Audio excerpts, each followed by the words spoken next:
At the spring of 1925, Paris was a city of elegance and turmoil, where old world charm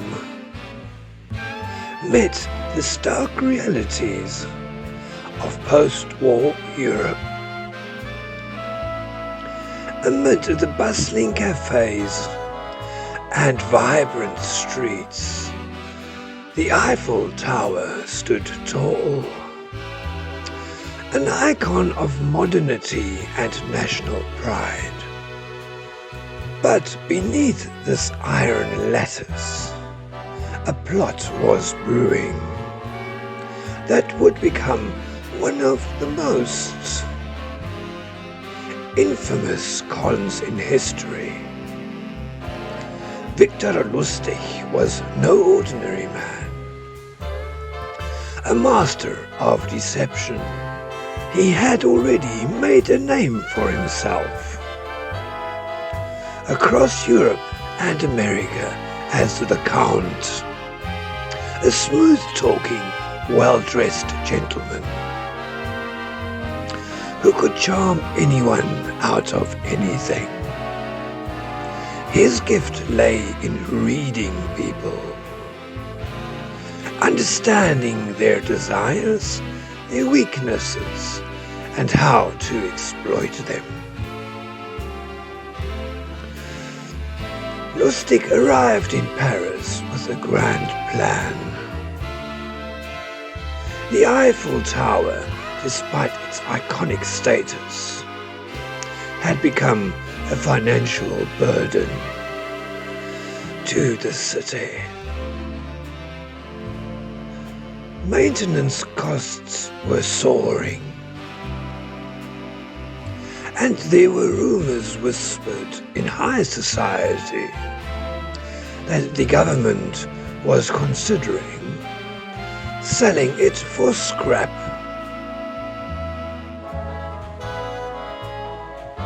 Lustig seized upon this rumor, crafting an elaborate scheme that would play on the fears and greed of Paris's most powerful businessmen. He forged official government documents, appointing himself as the Deputy Director General of the Ministry of Posts and Telegraphs. With these, he summoned 6 of the wealthiest scrap metal dealers to a secret meeting at the Hotel de Crillon, one of the most luxurious hotels in Paris. In a tense meeting, Lustig spun a tale of government secrecy, explaining that the decision to dismantle the Eiffel Tower was so controversial that it had to be handled with the utmost discretion. He painted a picture of urgency, telling the dealers that one of them could win the contract,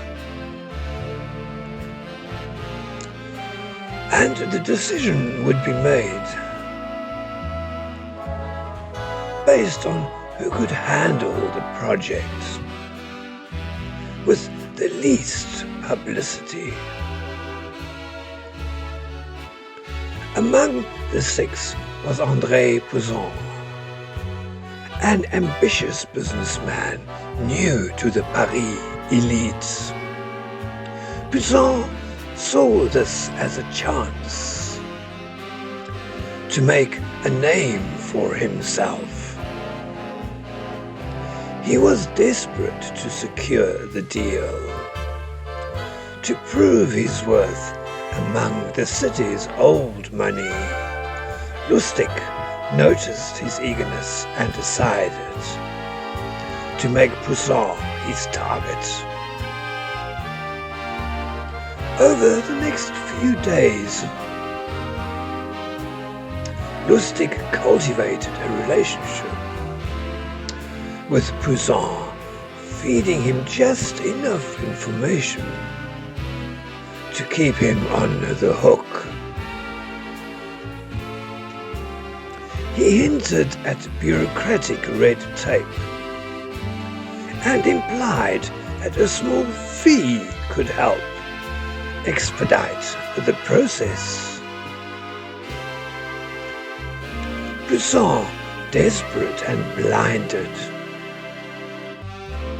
by the potential profits, handed over a large sum of money to secure the contracts.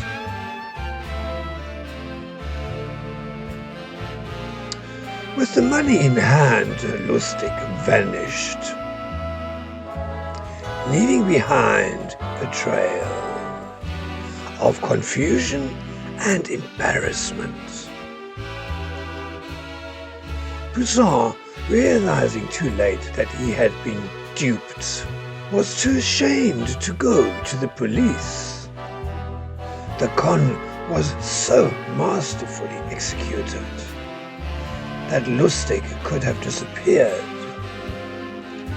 without a trace, yet his audacity didn't end there. Months later, Lustig returned to Paris to repeat the scam. This time, the plot thickened. He contracted another group of dealers, using the same documents, the same hotel, and the same story. But something went wrong. One of the new dealers grew suspicious and alerted the authorities. Lustig fled the city before he could be caught. People spoke of him in hushed tones, marveling at his nerve and skill. But the story doesn't end with the escape. Lustig resurfaced in the United States, pulling off the infamous scam of selling the money printing box. Lustig was eventually caught and sentenced to 20 years in Alcatraz for his crimes. But the mystery of the man who sold the Eiffel Tower still lingers.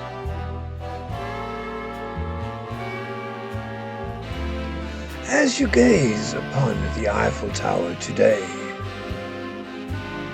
it stands not just as a monument to engineering marvels, but as a silent witness to the shadows of history, and where the line between truth and deception blurs.